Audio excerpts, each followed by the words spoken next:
प्रधानमंत्री जी के हनुमान आप खुद को कहते हैं। ये हनुमान जो है बिहार की नैया पार लगाएंगे, बिहार में एक बड़ी भूमिका निभाएंगे, जीत दर्ज करवाएंगे एनडीए के लिए। मेरी क्षमता में जितना होगा उससे ज़्यादा मैं कार्य करूंगा। एक बात को लेकर तो मैं खुद ही बहुत स्पष्ट था कि 100 से नीचे मैं नहीं चाहूँगा कि भारतीय जनता पार्टी या जनता दल यूनाइटेड जाए। हम लोग को अलायंस के भीतर चुनाव नहीं लड़ना है, हम लोग को बाहर महागठबंधन के साथ चुनाव लड़ना है। मैं क्योंकि मेडिटेशंस करता हूँ, मैनिफेस्टेशंस में बिलीव करता हूँ, स्पिरिचुअली हमेशा कनेक्टेड रहता हूँ, पूजा पाठ करता हूँ, तो मैं ये इन संकेतों में बहुत विश्वास करता हूँ। और इसीलिए मुझे लगता है भाजपा ने जैसे ही 29 मुझे बोला भी, जो मैंने कहा कि एक सीट मेरी रह गई, तो मैंने उसको आसानी से रहने दिया, क्योंकि मैं मान रहा था कि ये महज संजोग नहीं हो सकता कि पूरा नेगोशिएशन एक ऐसी संख्या पे आकर रुक जाए जो संख्या मेरी पार्टी के लिए बहुत महत्वपूर्ण रही है, जिस संख्या का आशीर्वाद मेरे पिता को भी प्राप्त हुआ। मेरा और जदयू के बीच में रत्ती भर का कॉन्फ्लिक्ट नहीं था। चाचाओं के साथ आपकी कुंडली जो है कहीं मैच नहीं खाती है। आपके चाचा की बात की जाए पशुपतिनाथ पारस जी की, उसके बाद अब नीतीश जी, जिनको आप चाचा ही मानते हैं, लेकिन पिछले जब चुनाव हुआ 2020 में आपको एक उपाधि दे दी गई कि वोट कटवा की भूमिका आपने निभाई, बहुत सारे जेडीयू के वोट कटे। देखिए, मैं परिस्थितियों को इसका दोष दूंगा। 2020 की परिस्थितियां ऐसी थी कि गठबंधन के भीतर रहना मेरे लिए संभव नहीं था। सो of course when I talk about Bihar first, Bihari first, मैं इसमें समावेशी विकास की मैं बात करता हूँ। अनलाइक दूसरे युवा नेता जो बिहार के हैं, युवाओं की बात करते हैं, बट युवाओं को जाति में बांटकर देखते हैं। उनका अपना एमवाई समीकरण है, तो उनको मुस्लिम युवा अलग दिखते हैं, उनको यादव युवा अलग दिखते हैं। मेरे लिए युवा अपने में एक बहुत बड़ी आबादी है, और जब मैं अपने एमवाई समीकरण की बात करता हूं तो मेरे एम में महिलाएं हैं जो कि देश की नहीं दुनिया की आधी आबादी हैं, और मेरे वाई में युवा हैं। तो मैंने हमेशा इस बात को माना, विनम्रता से स्वीकार किया कि शायद आज मेरे लोजपा की हैसियत उतनी नहीं हो कि हम लोग अकेले चुनाव लड़े और हम लोग जीते। अब क्या बोलेंगे तब क्या बोलेंगे, पर मैंने तो कभी कुछ बोला ही नहीं, और मैंने इस परंपरा को हमेशा निभाया है that during negotiations I don't talk much to the media, because वो सिर्फ कंफ्यूजन क्रिएट करता है। मैंने हमेशा गठबंधन धर्म की मर्यादा को निभाने का मैंने कार्य किया। मैंने हमेशा इस बात को माना है, और मैं मानता हूँ कि गठबंधन की बातें गठबंधन के भीतर ही होनी चाहिए। कुर्ते फट रहे हैं, और मतलब जो परिस्थिति महागठबंधन की बनी है इस समय, क्या लग रहा है आपको कहाँ है? टिकट का भी अभी तक कुछ क्लैरिफाई नहीं हो पाया है, इधर जीत का भी दावा कर रहे हैं, पिछले दिनों वोटर अधिकार यात्रा भी निकली, बहुत कुछ हुआ, लेकिन अभी तक कुछ क्लैरिफाई नहीं हो पाया। क्या लग रहा है आपके विरोधियों की स्थिति? अगर आप इसको रायता बोलिएगा तो महागठबंधन को क्या बोलिएगा? वहां पे फिर क्या फैला हुआ? वहां पे तो मुझे लगता है रायता की सुनामी आ गई होगी फिर। नमस्कार, बहुत स्वागत है चिराग जी, और हमें समय देने के लिए एएनआई में आपका। और बिहार चुनाव है, तैयारियां पूरी जोरों पर हैं, लेकिन इस पूरे बिहार चुनाव में अगर बात करें एनडीए की, तो सबसे ज़्यादा अगर लाइमलाइट में कोई रहा है तो वो रहा है लोजपा, यानी कि चिराग पासवान। क्या वजह रही? मुझे नहीं पता क्या वजह है। मुझे लगता है कि हर गठबंधन की एक अपनी अहम भूमिका होती है, और जब सीटों के बंटवारे, सीटों के चयन, प्रत्याशियों के चयन, जब विभिन्न बिंदुओं पे चर्चा होती है, तो हर दल की एक अपनी अहमियत होती है। तभी ये दल एक साथ मिलकर गठबंधन बनाते हैं, और ताकत इवेंचुअली उस गठबंधन की ही होती है। मैंने हमेशा इस बात को माना, विनम्रता से स्वीकार किया कि शायद आज मेरे लोजपा की हैसियत उतनी नहीं हो कि हम लोग अकेले चुनाव लड़े और हम लोग जीते, जो हम लोगों ने 2020 में हम लोगों ने किया भी था। पर मैं मानता हूं तब से लेकर अभी तक पार्टी और बहुत मजबूत हुई है। बट अगर हम लोग ऐसा नहीं भी कर पाए अकेले लड़के जीतने का काम, पर दाल में नमक का काम तो हम लोग जरूर कर सकते हैं। और मुझे लगता है घटक दल की एक अहम भूमिका होती है कि उनका छोटा ही कॉन्ट्रीब्यूशन सही, बट वो कॉन्ट्रीब्यूशन इज नीडेड, बिकॉज वो जो एक एक्स्ट्रा पुश चाहिए होता है किसी भी सीट को जीतने के लिए, उसमें उन सहयोगी दलों की एक अहम भूमिका होती है। तो मुझे लगता है कि उसी भूमिका में हम पांचों दल एक दूसरे का साथ निभाने का कार्य कर रहे हैं। पांडव की बात हो रही है कि आप सब 5 पांडव हैं, लेकिन अगर बात करें तो आपको नहीं लगता कहीं ना कहीं ये पूरा प्रेशर पॉलिटिक्स हुआ लोजपा की तरफ से? 29 सीट्स, मतलब ये हो रहा था कि चिराग अब क्या बोलेंगे, तब क्या बोलेंगे, मीटिंग्स पे मीटिंग्स चल रहा है, कुछ क्लैरिफिकेशन नहीं हो पा रहा था एनडीए सीट शेयरिंग को लेकर। मतलब पूरा फोकस अगर देखा जाए सीट शेयरिंग का तो पूरा लोजपा पर चला गया था। चिराग क्या बोलेंगे, 29 सीट्स आपको मिले, क्या वजह रही, क्या ऐसा आपने कहा जादू किया या क्या कन्विंस किया, क्या नेगोशिएशन किया कि 29 सीट्स आपके खाते में? अब क्या बोलेंगे तब क्या बोलेंगे, पर मैंने तो कभी कुछ बोला ही नहीं। और मैंने इस परंपरा को हमेशा निभाया है that during negotiations I don't talk much to the media because वो सिर्फ कंफ्यूजन क्रिएट करता है। जस्ट टू रियलाइज की खामोशी भी कंफ्यूजन ही क्रिएट कर रही थी, मेरा नहीं बोलना भी उतनी ही मुझे लेके कंट्रोवर्सीज बाहर क्रिएट कर रहा था। बट मैंने हमेशा गठबंधन धर्म की मर्यादा को निभाने का मैंने कार्य किया, मैंने हमेशा इस बात को माना है और मैं मानता हूं कि गठबंधन की बातें गठबंधन के भीतर ही होनी चाहिए। कोई मतलब नहीं है इन बातों का बाहर जाने का। ऐसा नहीं है कि गठबंधन का कोई भी दल एक दूसरे का विरोधी है, बट हर कोई अपना एक हिस्सा चाहता है गठबंधन में, सीट शेयरिंग में। हर कोई चाहता है कि उनकी मजबूती हो। हर किसी की पार्टी में मजबूत कार्यकर्ता नेता सब होते हैं और हर कोई एक दूसरे के लिए लड़ना चाहता है। हर कोई चाहता है कि ज्यादा से ज्यादा हिस्सा मुझे कैसे मिल जाए। कई बार इसको लेकर चर्चाएं होती हैं, आर्ग्यूमेंट्स होती हैं, बट मैंने हमेशा इन बातों को पर्दे के पीछे ही मैंने रखने का कार्य किया। जिन मल्टीपल राउंड्स ऑफ मीटिंग का आप जिक्र कर, I think that is needed when you are finalizing alliance of this level, जहां पे 5 घटक दल आपके इन्वॉल्व हैं। हर किसी की भावनाएं, हर किसी की अहमियत, हर किसी के सम्मान का ध्यान रखते हुए आपको ये करने की जरूरत है। मुझे लगता है क्योंकि समय कम था तो इसीलिए राउंड्स ऑफ मीटिंग बहुत ज्यादा लगी की हो रही हैं। रादर लोकसभा के वक्त मेरी इससे बहुत ज्यादा हुई थी। उस वक्त तो हम लोग 15-16 राउंड्स ऑफ मीटिंग हम लोगों ने की थी। इसमें तो फिर भी हम लोगों ने 4-5-6 राउंड्स में ही हम लोगों ने पूरा का पूरा विषय हम लोगों ने सुलझा लिया। तो अगर इसका निष्कर्ष ये निकाला जाए कि मैं नाराज था, मुझे मनाने की कोशिश की जा रही थी, या I wanted to have the biggest share in the alliance and stuff, एक बात को लेके तो मैं खुद ही बहुत स्पष्ट था कि 100 से नीचे मैं नहीं चाहूंगा कि भारतीय जनता पार्टी या जनता दल यूनाइटेड जाए। हम लोग को अलायंस के भीतर चुनाव नहीं लड़ना है, हम लोग को बाहर महागठबंधन के साथ चुनाव लड़ना है। जहां पे वहां पे जो बड़े घटक दल हैं वो 100-125 सीटों पे अपने दावेदारी पेश कर रहे हैं। तो ऐसे में मेरे प्रधानमंत्री की पार्टी, हमारे मुख्यमंत्री जी की पार्टी 100 से कम सीटों पे चुनाव लड़ी है, तो मैं कभी इस बात को मैं स्वीकार नहीं करता। ऐसे में बाद में बचती थी 40-42 सीटों के आसपास, उसी में से हम लोग को सीटों को बांटना था। इतना मैं जरूर चाहता था कि एक फॉर्मूला उसको लेकर तय हो जाए। राउंड्स ऑफ मीटिंग उसको लेकर भी हुई कि क्या हो सकता है, कितनी विधानसभा पे एक लोकसभा का हम लोग समझौता कर सकते हैं। तो इन तमाम चीजों को लेकर हुआ। इसमें तो अगर आप बोलिएगा तो फिर एक सीट का तो घाटा मुझे ही हुआ है। अगर 6 विधानसभा पे अगर एक लोकसभा की बात हुई है तो 6 पंजे तो 30 होता है, तो मेरी तो 30वीं सीट रहेगी। उसका अफसोस है आप? पता ही नहीं है, मैं बहुत खुश हूँ। लेकिन अगर बात करें जीतन राम मांझी, उपेंद्र कुशवाहा जी की, उन्होंने ट्वीट किया संतुष्ट हैं हम, हमें साथ में लड़ना है, लेकिन वो संतुष्टि में कहीं ना कहीं असंतुष्टि दिखी। बाद में उनका भी मीटिंग का दौर चला। उपेंद्र कुशवाहा जी की एक सीट आप लोगों के खाते में आ गई। आपके जो वरिष्ठ हैं उनको कहीं नाराज ने तो नहीं कर दिया? देखिए, जब नेगोशिएशन चल रहे होते हैं तो इसमें एक नोडल बॉडी होती है जो हर किसी के साथ कम्युनिकेट कर रही होती है। अगर हम पांचों दल आपस में ही एक दूसरे के साथ कम्युनिकेट करने लग जाएं तो मुझे लगता है हम लोग कभी निष्कर्ष पे पहुंचेंगे ही नहीं, जो कि महागठबंधन के साथ हो रहा है। वहां पे कोई बॉडी ऐसी है ही नहीं जो कि अधिकार के साथ सीटों के गठबंधन को लेकर, सीटों के चयन बंटवारे को लेकर फैसले ले सके। ये भूमिका हमारे गठबंधन में भारतीय जनता पार्टी ने हमेशा से बहुत खूबसूरती से निभाने का काम किया। मेरा 6ठा नेगोशिएशन है। अगर मैं सिर्फ बिहार के संदर्भ में मैं बात करूं, मैं झारखंड के चुनाव और दिल्ली के चुनाव का मैं जिक्र नहीं करूं, तो 14 में लोकसभा का चुनाव, 15 का विधानसभा का चुनाव, 19 का लोकसभा का, 20 का विधानसभा का चुनाव, जिसमें मैं गठबंधन से अलग हो गया था, और फिर 24 का लोकसभा का और 25 का विधानसभा का चुनाव। जितने भी नेगोशिएशंस हुए हैं उसमें भारतीय जनता पार्टी ने एक खूबसूरत भूमिका एक नोडल बॉडी की निभाई है, जिन्होंने सबके साथ तालमेल बैठाकर फैसले लेने का कार्य किया। ऐसे में जरूर मुझे गाहे बगाहे मीडिया के माध्यम से जानकारी मिलती थी। मैं अपनी चिंताओं को गठबंधन के भीतर जो चैनल था उसी पे ही मैं रखता था।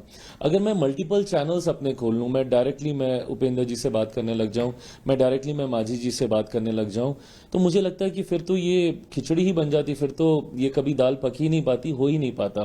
बिकॉज हर किसी के अपने कंसर्न्स, इश्यूज होते हैं जो भारतीय जनता पार्टी बहुत अच्छे से रिजॉल्व कर सकती है। उनके पास कई और शक्तियां हैं जिसके माध्यम से वो उनको कई और ऑप्शंस दे सकती हैं कि भाई ये नहीं तो ये। अगर उनसे बात करने लग जाऊं तो मैं क्या ऑप्शन दूंगा कि भाई मेरे पास तो सीमित ही सीटें हैं, मैं क्या बोलूंगा या आप ये ले लीजिए। बट भाजपा के पास वो पूल है, बड़ा पूल है, जिसको लेकर वो उनको संतुष्ट कर सकते थे, जो कि इवेंचुअली हुआ भी। सो ऐसे में जो नाराजगी थी, आज जब हम पांचों दल एक साथ अब प्रचार पे जाएंगे, मैं माझी जी की सीट पे जाऊंगा, मैं उपेंद्र जी की सीट पे जाऊंगा, उपेंद्र जी माझी जी मेरी सीटों पे आएंगे, भाजपा जदयू सबकी सीटों पे मिलकर हम लोग प्रचार करेंगे। प्रधानमंत्री जी आ रहे हैं, साझा सभाएं उस दौरान भी होंगी। तो जो होना था वो हो गया है। हम सब बहुत खुश हैं, बहुत संतुष्ट हैं और अब परिणामों की ओर हम लोग अग्रसर हो रहे हैं मजबूत कैंपेन के साथ। लेकिन परिणामों की बात करने से पहले सीटों की बात कर लेते हैं, क्योंकि आपने बोला कि खिचड़ी पक जाती। खिचड़ी तो नहीं पका, रायता जरूर फैला, थोड़ा सा लग रहा है, क्योंकि जो जेडीयू की जीती हुई सीटें थी वो लोजपा के पास आई। कई सीटें ऐसी हैं जो बहुत चैलेंजिंग है। अगर महुआ सीट की बात करें, दानापुर सीट की बात करें, सीटों का जो फेर बदल हुआ है, कैंडिडेट्स बदले हैं, तो निश्चित तौर पर, क्योंकि हमने देखा है कि स्टेट इलेक्शन होता है, जो जनता विधायक जो वहाँ के कैंडिडेट्स हैं उन पर एक भरोसा जताते हैं, जिन पर जताते आ रहे हैं, वो जो रायता फैला हो उसको समेट लेंगे आप लोग? अगर आप इसको रायता बोलिएगा तो महागठबंधन को क्या बोलिएगा? वहां पे फिर क्या फैला हुआ है? वहां पे तो मुझे लगता है रायता की सुनामी आ गई होगी। फिर मैं ये मानता हूं कि ये गठबंधन की खूबसूरती होती है कि एक दूसरे का हाथ पकड़कर आप आगे चलिए। पहली बात तो मैं इस बात को बहुत स्पष्ट तौर से मैं क्लियर कर दूं, एंड व्हेन आई से दिस, मैं पूरी गंभीरता के साथ मैं इसको बोलता हूं। If you want me to swear upon anybody, I will do that also. मेरा और जदयू के बीच में रत्ती भर का कॉन्फ्लिक्ट नहीं था, किसी भी सीट को लेकर नहीं। भाजपा ने इतनी खूबसूरती से इस नेगोशिएशंस को किया, मुझे 29 सीटें मिली थी। इन्होंने मुझसे आग्रह किया कि आप बफर रखते हुए एक पूल तैयार करके दे दीजिए 35-38 सीटों का, जिसमें से हम आपकी सीटें सेलेक्ट करके दे दें। नहीं होगा तो फिर आप मुझे 10 और सीटों का, 15 और सीटों का पूल दीजिएगा, फिर हम लोग उसमें चर्चा करें। बट जो पहले राउंड में ही मैंने 38 सीटें दी, मेरी 29 की 29 तो उसी में से ही फाइनल हो गए। तो मेरे पास तो कॉन्फ्लिक्ट का कोई कारण ही नहीं था। जिन सीटों का आप जिक्र कर रही हैं उन सीटों को मांगा गया। इतना जरूर है कि कुछ सीटें जहां पे संभवतः मेरे प्रत्याशी थे, मैं चाहता था कि उनको चुनाव लड़ने का मौका मिले, उनको ये मौका जदयू के द्वारा दिया गया, उनको ये मौका भाजपा के द्वारा दिया गया। सिमिलरली भाजपा के कोई एक आध प्रत्याशी जो चुनाव की पुरानी तैयारी कर रहे थे, और क्योंकि वो सीट मेरे पास आ गई थी तो उनको मैंने मौका दिया अपने सिंबल पे चुनाव लड़ने का। और मुझे लगता है कि गठबंधन की खूबसूरती यही होती है, महागठबंधन की तरह नहीं कि कांग्रेस के सामने राजद भी अपने प्रत्याशी उतार रही है, राजद के सामने कांग्रेस भी अपने प्रत्याशी उतार रही है। और ताजुब तो इस बात का भी, मेरी तो जानकारी में यहां तक भी है कि एक ही प्रत्याशी दो अलग अलग पार्टी के सिंबल से भी उन्होंने नामांकन भरने का काम किया है। तो रायता तो मुझे लगता है वहां फैला हुआ है, यहां तो हम एक दूसरे का हाथ पकड़कर एक दूसरे की मदद करने का प्रयास कर रहे हैं। क्या 100% स्ट्राइक रेट मानते हैं आप लोजपा की? अगर बात करें आपकी जो एक सीट तो वैसे ही अभी फिलहाल कमती दिख रही है, क्योंकि नॉमिनेशन में जो फॉल्ट हुआ 28 फिलहाल आपके पास, तो क्या 100% स्ट्राइक रेट मानते हैं? एक सवाल ये भी, और क्योंकि आपके फादर साहब को 29 सीट्स मिली थी एक समय, और उसी को अब इस बार पहली बार आपको भी 29 सीट्स मिली, तो क्या उसी को आप आगे बढ़ाएंगे? मैं क्योंकि मेडिटेशंस करता हूँ, मैनिफेस्टेशंस में बिलीव करता हूँ, स्पिरिचुअली हमेशा कनेक्टेड रहता हूँ, पूजा पाठ करता हूँ, तो मैं ये इन संकेतों में बहुत विश्वास करता हूँ। और इसीलिए मुझे लगता है भाजपा ने जैसे ही 29 मुझे बोला भी, जो मैंने कहा कि एक सीट मेरी रह गई, तो मैंने उसको आसानी से रहने दिया, क्योंकि मैं मान रहा था कि ये महज संजोग नहीं हो सकता कि पूरा नेगोशिएशन एक ऐसी संख्या पे आकर रुक जाए जो संख्या मेरी पार्टी के लिए बहुत महत्वपूर्ण रही है, जिस संख्या का आशीर्वाद मेरे पिता को भी प्राप्त हुआ। तो कहीं ना कहीं मैं I was looking forward to this as a sign from my father कि उन्होंने 29 सीटें जीती थी और आज 29 सीटें मुझे लड़ने का मुझे मौका मिल रहा है। जैसे एक सीट का आपने जिक्र किया, चुनाव आयोग से हम लोग की अभी भी बातचीत चल रही है। हम लोग लीगल भी सारे प्रावधानों पर, विकल्पों पे हम लोग कार्य कर रहे हैं, क्योंकि मैं मानता हूं कि वो एक बहुत ह्यूमन एरर था, जिसकी वजह से उनके नामांकन को फिलहाल के लिए स्थगित रोक दिया गया है। पर मैं मानता हूं कि चुनाव आयोग अगर इस पे विशेष ध्यान देगा और देखेगा तो समझेगा कि बहुत बेसिक ह्यूमन एरर की वजह से ये नामांकन रुका है, और अगर हुआ तो हम लोग वापस 29 सीटों पे हम लोग लड़ेंगे। 100% स्ट्राइक रेट का आपने जिक्र किया, मैं चाहूंगा, और मैं सिर्फ अपनी पार्टी के लिए ही नहीं, मैं अपने गठबंधन के लिए भी, मैं क्यों एक भी सीट में चाहूं। और खासतौर पे आज जब मौका इतना खूबसूरत है, जब लोगों का विश्वास हमारे गठबंधन पे इतना ज्यादा है, लोग ये मानते हैं कि एक लंबे समय के बाद बिहार को मौका मिला है डबल इंजन की सरकार बनाने का, जहां केंद्र में प्रधानमंत्री जी इसका नेतृत्व कर रहे हैं, प्रदेश में एक अनुभवी मुख्यमंत्री का चेहरा है जो इसका नेतृत्व कर रहा है। और पिछले एक साल में हम लोगों ने इस डबल इंजन की सरकार का अनुभव किया, जहां पे लाखों करोड़ों की योजनाएं प्रधानमंत्री मुख्यमंत्री जी के द्वारा बिहार और बिहारियों को समर्पित की गई। सिर्फ हम लोगों ने इसका शुभारंभ नहीं किया, इसका शिलान्यास भी किया, इसका उद्घाटन भी प्रधानमंत्री जी के द्वारा किया गया कई योजनाओं का।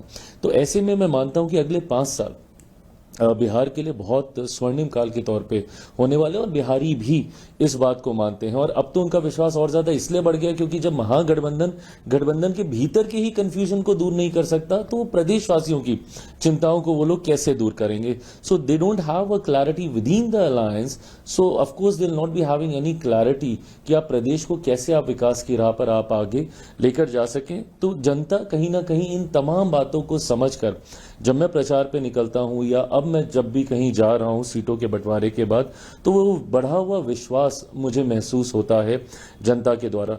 तो मैं तो चाहूंगा कि हमारे गठबंधन का ही 100% स्ट्राइक रेट हो, 243 की 243 सीटें हम लोग जीत कर आए। बट देन ऑफ कोर्स मेरी 29 सीटों पर तो मेरा विशेष ध्यान केंद्रित होगा ही होगा।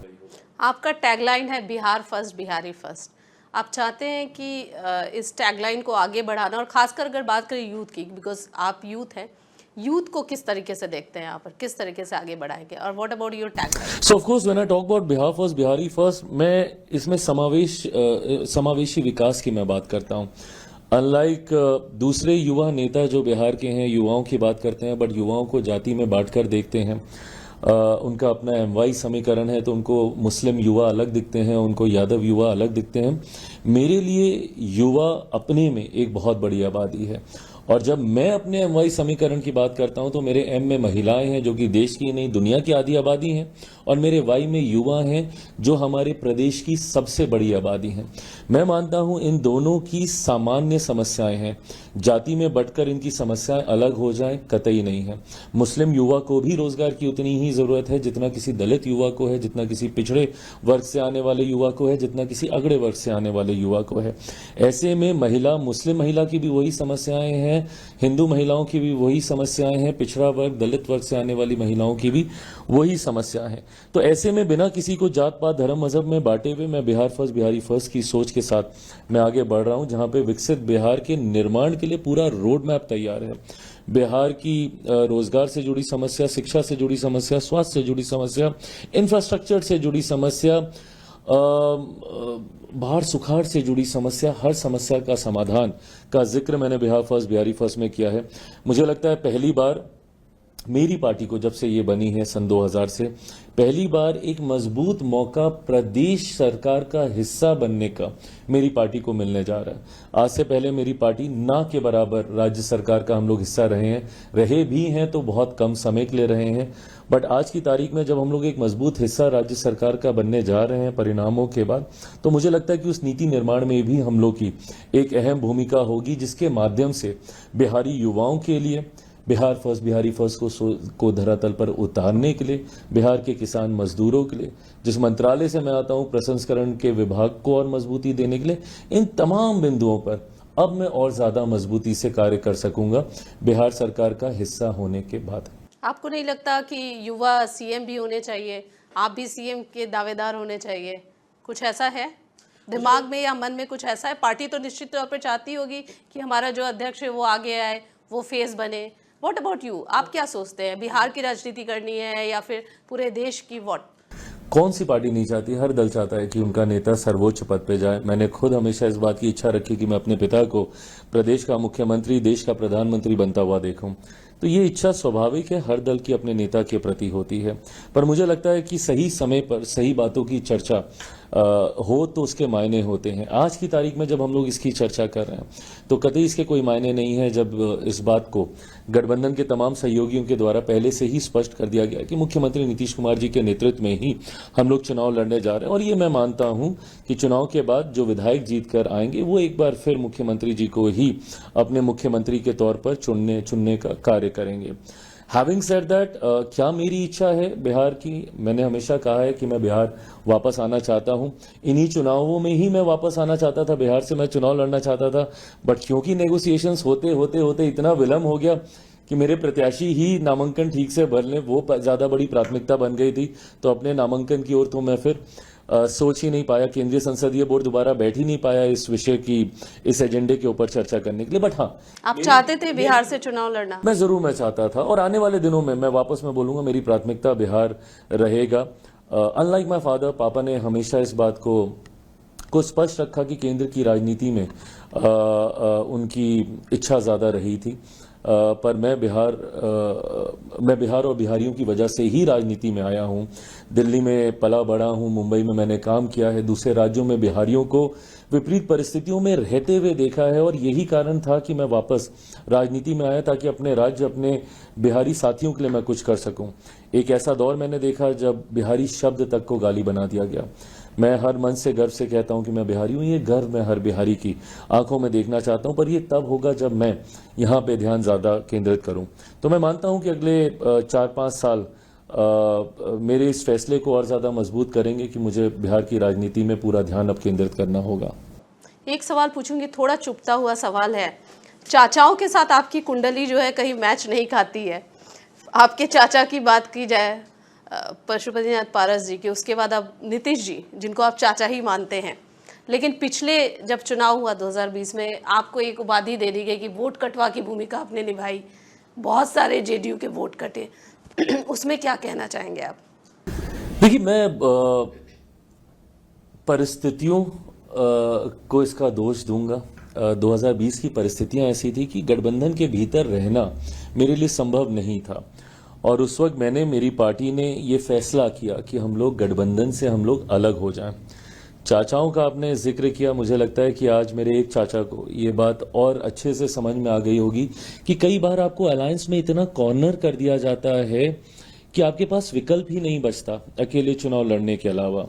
2020 का दोष मेरे ऊपर बार बार दिया गया कि मैंने अपनी जिद की वजह से मैं गठबंधन से मैं अलग हुआ।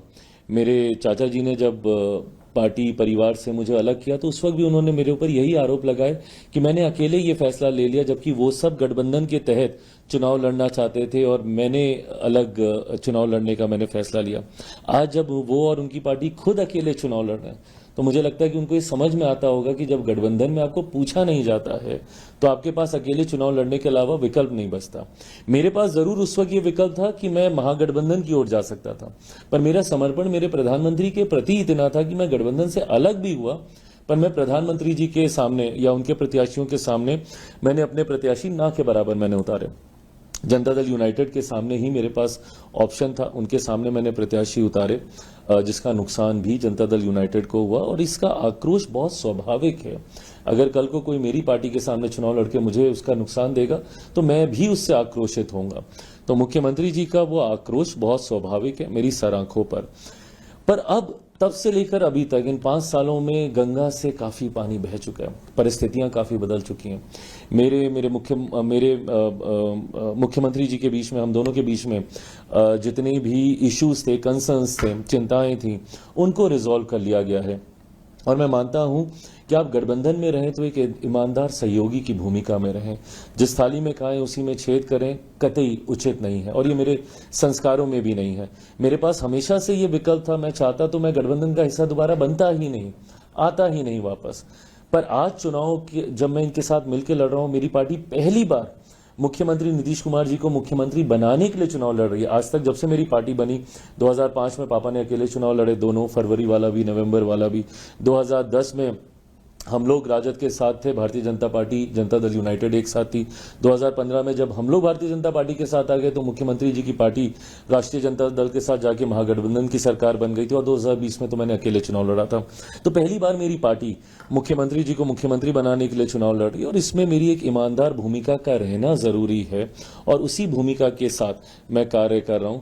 तो आज जब हम लोग इस बात की चर्चा कर रहे हैं तो 2020 की कोई परछाई तक इस गठबंधन के ऊपर नहीं है। बहुत सहजता और एक खुशनुमा माहौल में हम सब कार्य कर रहे हैं। प्रधानमंत्री जी के हनुमान आप खुद को कहते हैं, ये हनुमान जो है बिहार की नैया पार लगाएंगे, बिहार में एक बड़ी भूमिका निभाएंगे, जीत दर्ज करवाएंगे एनडीए के लिए। मेरी क्षमता में जितना होगा उससे ज्यादा मैं कार्य करूंगा। ये विश्वास मैं आपके माध्यम से मेरे प्रधानमंत्री जी को दिलाता हूं, पर मैं मानता हूं कि शायद उनको यह विश्वास ऑलरेडी मुझ पर है। इसीलिए एक सांसद वाली पार्टी को उन्होंने 5 सीटें दी लड़ने के लिए। मेरे लिए बहुत बड़ी बात है जब कोई मुझसे सवाल पूछता है ना कि क्या आप नाराज हैं, मैं कई बार मैं सोचता हूं कि ये सवाल ही कैसे आ सकता है। मैं इससे ज्यादा खुशनसीब अपने आप को क्या मानूंगा।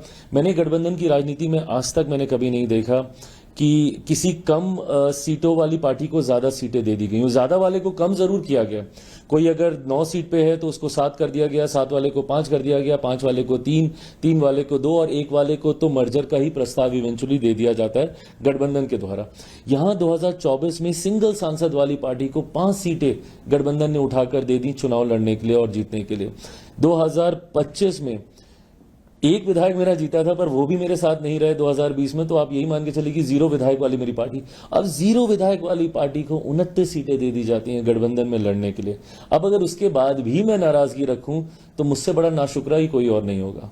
प्रशांत किशोर को कैसे देखते हैं? प्रशांत किशोर ने जिस तरीके से आप लोगों पर बहुत सारे आरोप लगा रहे, कभी सम्राट चौधरी के डिग्रियों को लेकर, आप पर भी आरोप लगाए कि आपने पैसे लेकर टिकट मेरे ऊपर, मेरी पार्टी आपकी पार्टी के ऊपर जरूर, हाँ, कि आप लोगों ने पैसे लिए और उसके बाद शांभवी को टिकट दिया, इस तरीके के आरोप भी लगे। हालांकि उस पर अभी ये मामला चल भी रहा है, आप इसको कैसे क्लैरिफाई करेंगे? देखिए, मुझे लगता है ये 2 लोगों के बीच की लड़ाई है, जिसमें बिना मतलब घुन की तरह मेरी पार्टी इसमें पिसी, उनकी और अशोक जी के बीच का ये विषय था। और इसीलिए जब उनसे स्पष्ट तौर पे ये पूछा गया कि चिराग पासवान की इसमें क्या भूमिका है, तो उन्होंने स्पष्ट कहा कि मेरे पास कोई प्रमाण नहीं और मैं कतई ये नहीं बोलूंगा कि इसमें उनकी कोई भूमिका है। हैविंग सेड दैट, मैं ये मानता हूं कि आज की तारीख में ये एक बहुत जनरल आरोप अब हो गया है कि अगर किसी को टिकट नहीं मिला तो इसने टिकट बेच दिया, उसने टिकट बेच दिया, इसने टिकट खरीद लिया, उसने टिकट खरीद लिया। जो लोग ये आरोप लगाते हैं, मैं कतई उनसे नाराज भी नहीं हूं, क्योंकि मैं उनकी भावनाओं को मैं समझता हूं। I feel them, I literally feel them. क्योंकि मैं जब एक पार्टी को हेड करता हूं, मेरी खुद की भावनाएं मेरे पार्टी के हर कार्यकर्ता के साथ है, जिसको दिन रात धूप गर्मी धूल मिट्टी में मैंने मेहनत करते हुए देखा। और जब मैं उसको टिकट नहीं दिला पाता, जब आप ये पूछते हैं ना कि नेगोशिएशंस में इतने राउंड क्यों हुए, क्योंकि हम लोग एक एक सीट पे एक एक कार्यकर्ता के लिए लड़ रहे होते हैं, एक एक व्यक्ति के लिए हम लोग लड़ रहे होते हैं कि किसी तरीके से ये चुनाव लड़ जाए, ये चुनाव लड़ जाए। बट जब आपकी इतनी बड़ी पार्टी होती है, पिछली बार मैंने 137 सीटों पे चुनाव लड़ा था, आज मैं मात्र 29 सीटों पे चुनाव लड़ रहा हूँ। कम ज्यादा लोग आए गए होंगे इन 3 साल 4 साल में, बट गिरी से गिरी हालत में भी मेरे पास 100-110 के करीब मेरे पास प्रत्याशी थे जिन्होंने चुनाव लड़ा था, जिनकी उम्मीदें थी चुनाव लड़ने की। बट आज जब मैं उनमें से मात्र 29, या उसमें भी जब आप सहयोगी दलों के साथ एडजस्टमेंट करते हैं तो वो 29 की भी संख्या पूरी नहीं कर पाते, तो जब आप सबको नहीं चुनाव लड़ा पाते, दुख मुझे भी बहुत ज्यादा होता है। और मैं तो भाई धन्यवाद करूंगा, क्योंकि मैं इनकी जगह होता तो शायद मैं और बहुत आक्रोशित हो जाता कि 5 साल मैंने मेहनत की और आपने इसका ये सिला दिया। तो ऐसे में मैं उनके आक्रोश को भी मैं पूरी तरीके से मैं सम्मान देता हूं। गुस्से में इंसान बहुत सारी बातें बोल जाता है, मैं मानता हूं कि शायद वो खुद भी बाद में इन बातों को मानते नहीं है। 1-2 साल बीतते हैं, फिर सब वापस आते हैं, सबके साथ हम लोग वैसे ही बैठते हैं, फिर एक नए रन की हम लोग तैयारी करते हैं। तो इन आरोपों के तब तक कोई मायने नहीं है जब तक प्रमाण नहीं हो। बट हाँ, अगर प्रमाण कभी सामने आए तो चिराग पासवान सबसे पहला व्यक्ति होगा। भाई, मेरी रगों में एक ऐसे नेता का खून है जिनके ऊपर कोई 1 रुपया तो क्या 1 पैसे तक का आरोप नहीं लगा पाया। पाँच दशक 50 साल से ज़्यादा वो सक्रिय राजनीति में रहे। ऐसे में मुझे कतई ज़रूरत नहीं है ऐसे कोई भी कार्य करने की, और मैं मानता हूँ मेरी पार्टी के भी किसी नेता कार्यकर्ता को ऐसे कार्य करने की ज़रूरत नहीं है। बट हाँ, मैं पुनः विश्वास दिलाता हूँ कि किसी भी दिन मेरे सामने अगर ये प्रमाणित करके कोई लेकर आया कि इसने सीट के लिए ये लेन देन किया है, तो सबसे पहला व्यक्ति चिराग पासवान ही होगा उसके ऊपर कार्रवाई करने वाला। विरोधियों की बात कर लेते। प्रशांत किशोर पहली बार चुनाव मैदान में उतर रहे जनसुराज पार्टी, कैसे देखते हैं इस पार्टी को? क्या है, बहुत क्लेम कर रही है, दावे कर रही है कि हम ही जीतेंगे और हमारी सीधी टक्कर एनडीए और जनसुराज की है, महागठबंधन तो बिल्कुल साइडलाइन है, उनका जो बयान है। मुझे नहीं पता, क्योंकि मैंने बहुत ज़्यादा ध्यान केंद्रित किया नहीं जन स्वराज के ऊपर कि वो लोग क्या कर रहे हैं, जनता के बीच उनकी कितनी पकड़ है। मैंने हमेशा किसी भी लकीर को छोटा करने से ज़्यादा अपनी लकीर को इतना बड़ा करते जाओ कि कोई दूसरा आपकी टक्कर में रह ना पाए। मैंने हमेशा अपनी मेहनत पे कार्य करने का मैंने प्रयास किया और वही अभी भी मैं कर रहा हूँ। हैविंग सेड दैट, मैं ये भी मानता हूँ, मैं बिहारियों की बुद्धिमत्ता पर मैं बहुत विश्वास करता हूं, और मेरा ये अपना भी अनुभव है, मेरा ये अपना व्यक्तिगत अनुभव है, क्योंकि 2020 में मैं भी अकेले चुनाव लड़ रहा था। और उस वक्त की भी आप तस्वीरें निकाल के देखिएगा, वीडियोस निकाल के देखिएगा, जिस तरीके से भीड़ आती थी मेरे रोड शो में, जिस तरीके से माहौल बनता था, कहीं ना कहीं मैं भी इसी कॉन्फिडेंस में था कि एक अच्छी संख्या के साथ मैं उस चुनाव को जीतूंगा। बट इवेंचुअली होता क्या है, क्योंकि बिहारी इतने समझदार हैं, और राजनीतिक दृष्टि से खास तौर पर मैं इस बात को मानूंगा, क्योंकि मैं देश भर में घूमा हूं, हर एक राज्य में मैं गया हूं, and I have not seen this kind of political knowledge रखने वाले लोग मैंने बाकी ना के बराबर किसी राज्य में देखे। उत्तर प्रदेश में जरूर फिर भी मुझे ऐसे दिखते हैं। तो बिहारी क्योंकि राजनीतिक तौर पर इतने जानकार होते हैं कि वो इवेंचुअली अपना मत वेस्ट नहीं करते हैं। आज क्योंकि 2020 का मेरा अनुभव है, मुझे था कि मैं बहुत अच्छी सीटों से मैं जीत रहा हूं। मेरे हर एक प्रत्याशी ने मुझे आके बोला कि भैया एक रात पहले चुनाव पलट गया, भैया एक रात पहले चुनाव ये हो गया, 2 दिन तक तो बहुत अच्छा माहौल था, 2 दिन पहले चुनाव पलट गया। वो होता इसलिए है क्योंकि इवेंचुअली बिहारी ये डिसाइड करता है कि यार अगर इनको हमने जिता भी दिया तो ये अगले 5 साल तो सरकार से लड़ता ही रहेगा ना, क्या लाभ है इसको जिताने का। हमें अपने क्षेत्र का काम कराना, और क्षेत्र का काम सत्ता में रहने वाला विधायक करा पाएगा जिसकी केंद्र तक पकड़ हो। तो ऐसे में जब केंद्र में एनडीए की सरकार है, जब ये सर्वेस कह रहे हैं मोटा मोटी, ये स्पष्ट, ये ओवर कॉन्फिडेंस नहीं है, ये स्पष्ट, और महागठबंधन में भी जिस तरीके का बिखराव देखने को मिल रहा है, ये स्पष्ट है कि एनडीए की ही सरकार बनने जा रही है। तो भैया हमने एक जन स्वराज के अगर हमने एक विधायक को जिता भी दिया तो क्या करेगा, ये अगले 5 साल विधानसभा में भी लड़ता झगड़ता रहेगा, केंद्र में भी इसको कोई नहीं पूछने वाला। तो ऐसे में माइट एज वेल हम लोग एक ऐसे एनडीए के ही प्रत्याशी को हम लोग जीत दिलाएं जो कि कम से कम विधानसभा में जाकर हम लोग की बात करे, केंद्र में प्रधानमंत्री जी से मिलकर हम लोग के कार्य कराने का प्रयास करे। तो इस दृष्टि से इवेंचुअली वो चुनाव जो है बायपोलर होके ही रह जाता है। और इस बार तो मैं बायपोलर भी मैं नहीं मानूंगा, क्योंकि दूसरी तरफ तो पोल खड़ा ही नहीं हो पाया। तो यहाँ पे मैं मानता हूँ कि इस बार अधिकांश विधायक एनडीए के होंगे। कुर्ते फट रहे हैं, और मतलब जो परिस्थिति महागठबंधन की बनी है इस समय, क्या लग रहा है आपको, कहाँ है? टिकट का भी अभी तक कुछ क्लैरिफाई नहीं हो पाया है, इधर जीत का भी दावा कर रहे हैं, पिछले दिनों वोटर अधिकार यात्रा भी निकली, बहुत कुछ हुआ लेकिन अभी तक कुछ क्लैरिफाई नहीं हो पाया। क्या लग रहा है आपके विरोधियों की? जिनको बिहार की इतनी चिंता थी, जिन्होंने यहाँ पे आकर हफ्ता 10 दिन घूमे फिरे, लोगों को भ्रमित करने का प्रयास किया, वोट चोरी, क्या क्या बातें नहीं बोली, कहाँ हैं वो? आज जब चुनाव को घोषित हुए इतना समय हो गया, पहले चरण का नामांकन भी हो गया, मैं तो पूछना चाहूंगा राहुल जी है कहाँ? मतलब यकायक बिहार को एकदम वो भूल गए, कोई चिंता नहीं ना, ये लोग गठबंधन बैठा पाए। मैं तो बल्कि नेता प्रतिपक्ष से भी मैं हैरान हूँ। जेएमएम भी अलग हो गए, जेएमएम अलग हो गई, और जैसा मैंने कहा कि एक दूसरे के सामने प्रत्याशी उतार रहे हैं। भाई गठबंधन राजनीति में, और मैं ये ईमानदारी से मानता हूं कि दोस्ताना संघर्ष नाम की कोई चीज नहीं होती है।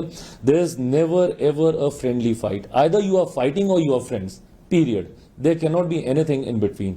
आप एक दूसरे के सामने आप चुनाव भी लड़िएगा। कल किसी एक विधानसभा का मैं देख रहा था जहां पे शायद राजद और कांग्रेस ही एक दूसरे के सामने थे, नहीं आज शायद लेफ्ट का कोई दल था और कांग्रेस एक दूसरे के सामने थे, तो उन्होंने स्पष्ट तौर से कहा कि नहीं हम तो इसको हराने के लिए हम चुनाव लड़ रहे हैं, मैं अपने जीतने के लिए मैं चुनाव लड़ रहा हूं। तो किस बात का दोस्ताना संघर्ष, और क्या इसका संदेश प्रदेश भर में नहीं जाएगा?